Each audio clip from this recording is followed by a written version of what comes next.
The stalemate shattered spring 1915 on the Eastern Front. By the dawn of 1915, the Eastern Front of the First World War had solidified into a massive, jagged line, stretching from the Baltic Sea to the Carpathian Mountains. This frozen conflict left significant territories in a state of violent limbo.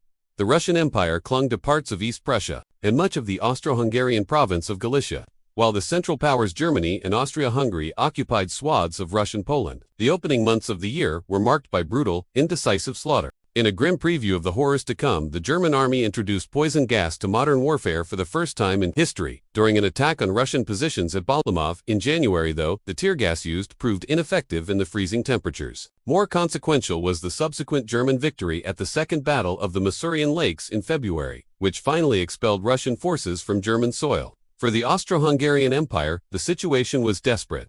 The critical fortress of Przemysl, with its garrison of 100,000 men, was under a crushing Russian siege. In a catastrophic misjudgment, Austro-Hungarian High Command launched a relief offensive through the Carpathian Mountains in the dead of winter. The campaign was a disaster, sacrificing entire units to cold, disease, and Russian fire without achieving its goal. A powerful Russian counteroffensive then captured more ground and vital mountain passes, pushing to the very threshold of the Hungarian plain. The final blow came in March, when the starved garrison of Przemysl surrendered. The human cost of these first 4 months was staggering, up to 1 million Russian casualties, and nearly 900,000 for Austria-Hungary, losses in trained officers and men that the brittle Habsburg monarchy could scarcely afford. This profound Austro-Hungarian weakness became the central factor dictating Central Powers' strategy for 1915. A fierce debate raged within German high command. Overall, Commander Erich von Falkenhayn and the Westerners believed Germany's fate would be decided in France and Flanders, and thus resources should be concentrated there. Conversely, the popular duo of Paul von Hindenburg and Erich Ludendorff, the Easterners, argued for a decisive knockout blow against a Russia they perceived as already wobbling. More pressing than theory, however, was the immediate crisis of Austria-Hungary's potential collapse. Something dramatic had to be done to prop up Berlin's primary ally and to dissuade neutral but opportunistic states like Italy and Romania from joining the Allies. Russia, for its part, was grappling with its own severe internal crises. Its reserves of pre-war trained soldiers were nearly exhausted, and it faced a critical shortage of officers and non-commissioned officers to lead its massive, hastily expanded army. Even more debilitating was the catastrophic failure of its industrial and logistical base. Russian factories and Allied suppliers could not produce enough rifles, artillery shells, bullets, or even basic boots for the men at the front. This shell hunger meant Russian artillery, the key to successful defense or attack in this war, was often silent. As Russian General Konstantin von Stackelberg bleakly explained to the French ambassador, Russia lacked the industrial capacity of its Western allies to correct peacetime mistakes during the war. Instead, the conflict only exacerbated the systemic failures of the Tsarist state. Amid these strategic dilemmas, both sides were locked in internal disagreements. Russian generals bickered over whether to focus their diminished strength on the weaker Austro-Hungarians or the stronger Germans, while ignoring French intelligence warnings of a looming German offensive. Tsarist authorities, meanwhile, busied themselves with a harsh policy of Russification in conquered Galicia, deporting hundreds of thousands of ethnic Germans, forcing Polish and Ukrainian schools to teach in Russian, and scapegoating Jewish populations as potential spies, even driving thousands of civilians toward enemy lines. The stage was thus set for a dramatic collision, with Austria-Hungary on the brink. Falkenhayn reluctantly and without any expectation of achieving total victory, authorized a major offensive in the east. Its goal was limited but critical: to deliver a punishing blow to Russian military power, secure Austria-Hungary, and reshape the strategic map. The spearhead would be a new combined German and Austro-Hungarian army group under the command of the aggressive and capable German general August von Mackensen. The Mackensen steamroller breakthrough at Gorlistano, the Central Powers offensive, launched in early May 1915, was a masterpiece of limited, concentrated warfare designed to exploit specific enemy weaknesses. The target was the sector between the towns of Gorlice and Tarnow in Galicia, held by the Russian Third Army under General Radko Dimitri. Here, the Central Powers achieved a decisive local superiority, massing approximately 360,000 troops and a devastating 1,500 artillery pieces against 220,000 Russians with only 700 guns. The psychological weight of command weighed heavily on General von Mackensen, who confided in a letter to his wife about the dread of sentencing his own men to death with every attack order. The battle commenced on May 2, not with a prolonged bombardment, but with a terrifying 4-hour hurricane barrage. This concentration of firepower was designed to annihilate the forward Russian trenches and stun the defenders, clearing a path for the infantry. The Russian positions, established in swampy terrain and denied the reinforcements Dmitriev had pleaded for, stood little chance. The front crumbled within 2 days, as Russian units attempted to fall back to secondary lines. They were methodically shredded by German and Austro-Hungarian shrapnel and machine gun fire. The collapse was swift and total. Entire Russian divisions disintegrated. In the first week alone, an astounding 140,000 Russian soldiers surrendered, nearly double the number captured at the infamous Battle of Tannenberg in 1914. The Russian High Command's response was paralyzed and belated. By the time reserves were committed, the defensive line had already evaporated. The critical factor was Russia's acute shell hunger. Many Russian artillery batteries were limited to firing just 1 or 2 rounds per day, leaving their infantry utterly exposed. Attempts to make stands at the San and Dniester rivers failed as Central Powers forces stormed across. The Russian retreat from the Carpathians became a rout, sacrificing all the hard-won gains of the winter. German newspapers celebrated the victory with lurid prose, describing Russian units melting away as though in the heat of a furnace under the relentless shellfire. This was the birth of the Mackinson steamroller, a brutal, systematic tactic where overwhelming heavy artillery, often firing from beyond the range of Russian guns, would pulverize a section of the front. German aerial reconnaissance, using advanced planes like the Albatros CI, precisely directed this fire. Infantry would then occupy the shattered landscape, and the process would repeat. The human experience of this defeat was one of unmitigated horror and despair for the Russians. General Anton Denikin, whose division fought a series of hopeless rearguard actions, described a waking nightmare. No cartridges, no shells, bloody fighting, and difficult marches day after day. Blood flowed unendingly. The ranks became thinner and thinner. By early June, the steamroller had recaptured Przemysl, though its liberation by German troops was a slight to Austro-Hungarian pride, and pressed on toward the major city of Lviv. After a month of relentless advance, covering up to 100 miles and inflicting over 400,000 casualties on the Russians, Habsburg troops retook Lviv in late June. A German officer present witnessed the apocalyptic aftermath in the trenches. Corpses, torn limb from limb, body parts scattered everywhere. The earth hacked to smithereens. Mackinson and Austro-Hungarian commander Konrad von Hetzendorf were promoted to field marshal, and church bells rang across Vienna in celebration of a salvation that had seemed impossible just weeks before. Yet, even in this moment of triumph, the seeds of future strain were sown. German officers made condescending remarks about Austro-Hungarian troops only performing well when next to Germans with their distinctive Pickelhaube helmets, while Konrad seethed at what he perceived as German arrogance, requiring endless self-control in their dealings. Strategic crossroads and the fall of Warsaw. The stunning success at Gorlice-Darno presented the Central Powers with a strategic dilemma, even as it eliminated the immediate Russian threat to Hungary. In a move, long anticipated but still disruptive, Italy declared war on Austria-Hungary on May 23, opening a new front in the Alps. This development fractured the already fragile consensus in Central Powers' high command. Konrad von Hetzendorf, desperate to restore Habsburg honor, wanted to shift forces west to punish Italy. Hindenburg and Ludendorff, smelling total victory, advocated for a grand northern envelopment through the Baltic states. Staff officer Hans von Seeckt pushed for a direct pincer movement to capture Warsaw. Falkenhayn, ever the pragmatic Westerner, was cautious. He worried about overextension, favored turning attention to defeating Serbia, and feared that a major defeat could sway neutral Bulgaria and Romania toward the Allies. The Kaiser ultimately backed Falkenhayn's plan for a continued, but focused, eastern offensive.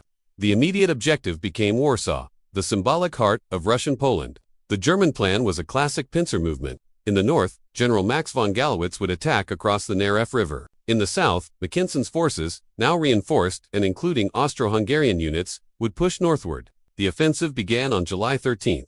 The Germans faced formidable fixed defenses, a system of fortresses built to protect Russian Poland, but were prepared with staggering stockpiles of ammunition. Where Russian heavy guns might have 5 shells available, their German counterparts had 1,000. The German artillery doctrine was ruthlessly efficient, employing a precursor to the rolling barrage where infantry would assault the moment the final shell landed. The result was a grim repetition of May. Isolated Russian units fought with desperate courage, but without artillery support, they were overrun. One German soldier noted the fight was oddly one-sided. Little close combat was required. Their losses were considerable. Ours were but minor. The fortresses, designed for a previous era of warfare, fell one by one under the hammer of modern heavy howitzers. The massive fortress of Novogeorgiyevsk, with a garrison of 90,000 men and 1,300 guns, surrendered after just 10 days, handing the Germans a priceless trove of intact artillery and the shells Russia so desperately lacked. Facing encirclement, the Russian High Command under Grand Duke Nicholas Nikolaevich made the painful decision to abandon Warsaw. The retreat was not merely military but punitive and tragic. The Russian army implemented a brutal scorched earth policy, destroying infrastructure, slaughtering livestock, and forcing able-bodied men to join the retreat. This policy created a tidal wave of human suffering. American journalist Stanley Washburn, witnessing the German approach, described a surreal scene of observation balloons and German aircraft dotting the sky above the shuddering city. German troops entered the Polish capital on August 5, 1915, a catastrophic blow to Russian prestige and morale. The human cost of the retreat was immeasurable. As the Central Powers advanced, hundreds of thousands of civilians fled eastward, joining what would become a refugee crisis of biblical proportions and estimated 3.326 million people displaced by the time the Great Retreat ended. An officer described endless columns of refugees, with small graves of infants who did not survive the journey marking the roadsides. The war had unleashed not just a military disaster, but a profound humanitarian catastrophe that would shake the foundations of the Russian Empire. The Great Retreat and the limits of conquest. The fall of Warsaw did not halt the German advance. It accelerated the Great Retreat. Through August and September 1915, the Central Powers pushed deeper into the Russian Empire, capturing key cities like Kaunas, Brest-Litovsk, Grodno, and Vilnius. The Russian army, bled white and demoralized, was incapable of establishing a stable new front. As soldier A.V. Gorbatov analyzed, the long retreat destroyed unit cohesion and belief in command. The soldiers lost heart, began to think the enemy was invincible, and considered defense only a postponement of further retreat. Yet, amid the collapse, episodes of legendary defiance emerged. The most famous was the so-called attack of the dead men at the fortress of Osowiec on August 6. After a devastating German gas attack, the remnants of the Russian garrison, their lungs bleeding, charged the advancing German infantry with bayonets. The horrific sight of these coughing, bloodied corpses advancing triggered a panic, and the position was temporarily held. While the gory details are likely embellished by legend, the core event symbolized a desperate, dying resistance. Osowiec, too, eventually fell, as the mechanical Mackinson steamroller proved relentless. However, the German advance was grinding to a halt due to its own success.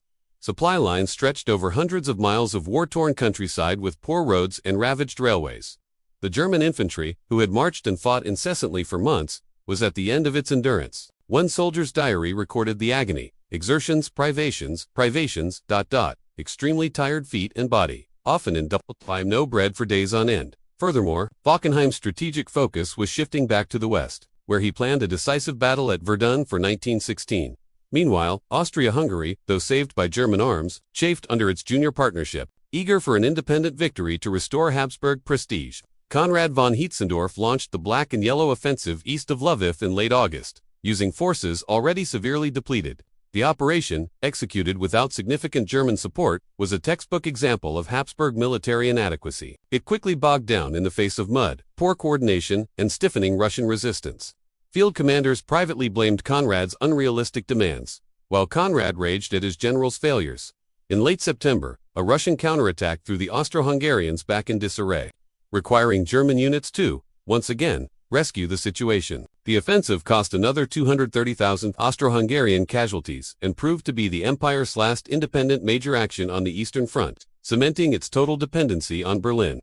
By the autumn of 1915, the Great Retreat finally stabilized along a line running from the Baltic near Riga south to the Romanian border. The campaign had been one of the most lopsided in military history. Russia suffered catastrophic losses, approximately 1 million men killed or wounded and another 800,000 taken prisoner. It had lost over 115,000 square miles of territory, including its entire Polish provinces. The Central Powers suffered significantly fewer, though still heavy, casualties, roughly 200,000 Germans and 750,000 Austrians. The strategic outcomes were mixed. The immediate goal of rescuing Austria-Hungary was achieved, though the ally was now weaker and more subordinate than ever.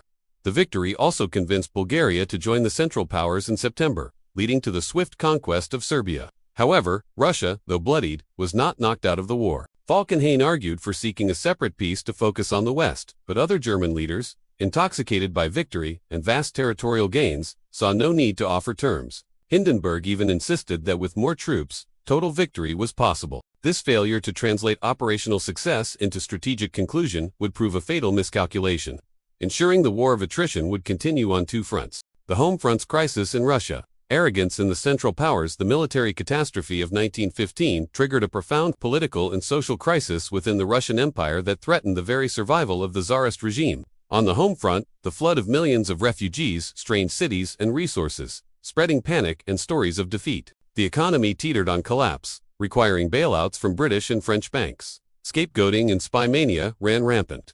In the political sphere, opposition in the Duma parliament coalesced into the Progressive Bloc, which demanded sweeping reforms and a government of public confidence to better manage the war effort. Most ominously, the relationship between the army and the state fractured. Industrialists like Alexei Putilov began predicting imminent revolution. The officer corps, humiliated by defeat, blamed the government and the Tsar's ministers for the shell shortage and poor leadership. The common soldiers, having endured a retreat they saw as betrayal by their commanders, grew sullen and mutinous. At the pinnacle of power, a fateful and reckless decision was made. Under pressure from his wife, Tsarina Alexandra, and her controversial spiritual advisor, Gregory Rasputin, both of whom despised the competent but independent Grand Duke Nicholas, Tsar Nicholas II, made a catastrophic error. In September 1915, he dismissed the Grand Duke as commander-in-chief and assumed personal command of the army. His advisors warned him in stark terms he would now bear direct, personal blame for every future setback, jeopardizing the dynasty itself. Nicholas's reply, "I know, I may perish, but I will save Russia," was a tragic display of fatalistic delusion. By going to military headquarters at Mogilev, he left the politically volatile capital, Petrograd, in the hands of the unpopular and the shadowy Rasputin, whose influence over appointments and policy further discredited the monarchy. The one glimmer of hope was industrial. The staggering losses had finally shocked the Russian system into action.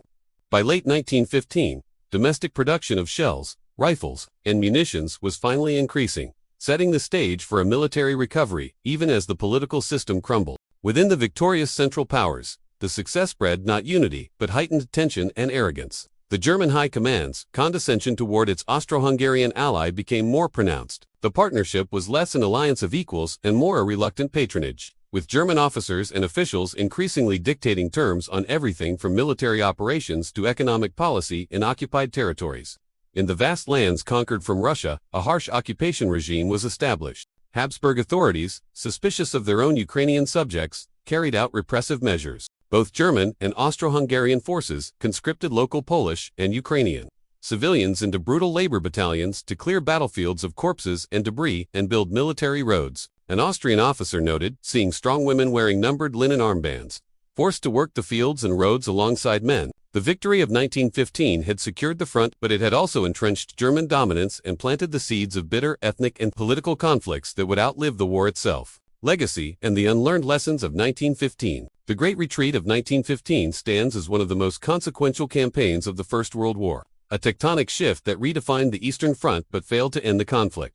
For the Central Powers, it was a triumph of tactical skill and operational art over strategic vision. The Mackinson method of focused artillery annihilation became the model for German offensives for the rest of the war. Most famously at Verdun, they had achieved every immediate objective. Russia was grievously wounded. Austria-Hungary was salvaged. Serbia was overrun, and Bulgaria was enlisted as an ally. Yet, the failure to force a Russian surrender meant the war would continue on to fronts, dooming Germany to the prolonged war of attrition that Falkenhayn feared, in which its resources could not ultimately win. The campaign deepened the fatal dependency of Austria-Hungary on Germany, transforming the dual monarchy from an ally into a protectorate. For Russia, 1915 was a national trauma that exposed the fatal rot within the Tsarist system: administrative incompetence, industrial weakness, and the toxic divorce between the ruling regime and its people. Yet paradoxically, it also set the conditions for a brief recovery. The new front line was shorter and more defensible. The industrial mobilization, though too late to prevent the retreat, would soon supply the armies in the field.